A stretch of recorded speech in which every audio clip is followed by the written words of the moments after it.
Hello, and welcome to this video tutorial for district athletic committees on how to handle the new online eligibility forms. My name is Gibby Reynolds, and I am the OSAA IT Systems Administrator.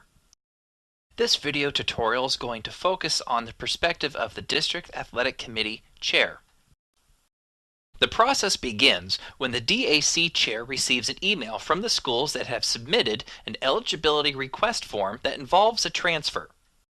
This email is automatically generated when the school requesting an eligibility waiver hits a submit button to send it on to the DAC.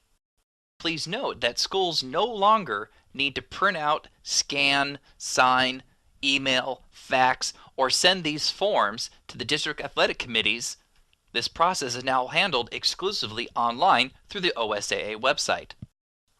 As you can see in this email, it includes some basic information about the eligibility request form, namely the name of the student, the school, and what type of waiver they're requesting.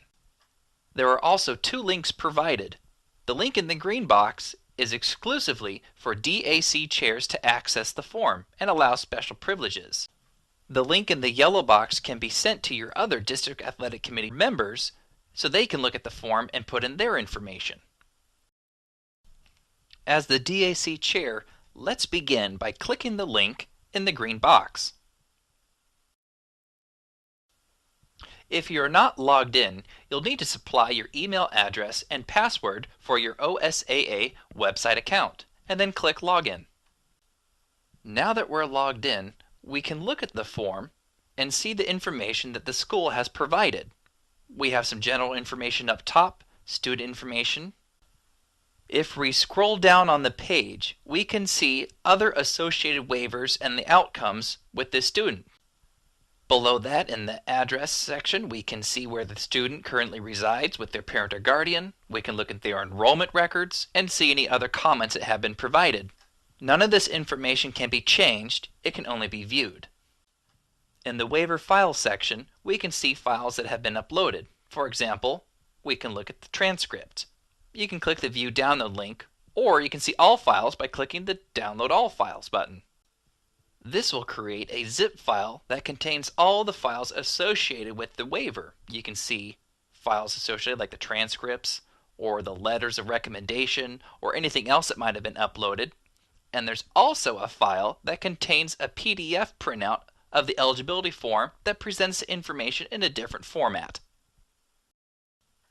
This is the same information as on the online form, it's just another way to look at it, and it includes some information regarding policies and a list of attachments.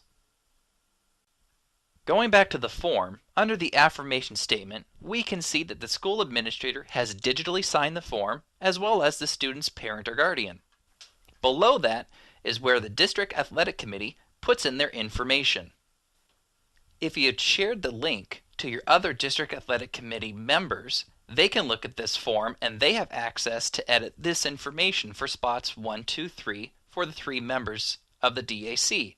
They can type in their name, select which school they're from, what their role in that school is, and indicate if they've actually reviewed the form or not. Then they can provide their vote. Additionally, they can supply any notes or rationale as to why they voted the way they did. As the DAC Chair, it's your responsibility to ensure that all of this information has been provided by your DAC members. If you shared that link, your members can input this information, or you can type that in for them on their behalf. We can see now that all the information has been provided. Everyone has cast their vote, but the DAC Submit button is not enabled. That's because as a DAC Chair, you need to indicate the final decision. Comparing who selected what, we select it from the list and type in the rationale. These two fields are required to be filled in for that button at the top to submit the form to be enabled. You click it, it's going to ask for confirmation, and then you can hit Submit. Once you submit the form with your final DAC decision, the school will be automatically notified, as well as the OSAA, and the form will be closed. If you need additional assistance, you can call the OSAA office or email us at the address listed on the screen. Thank you.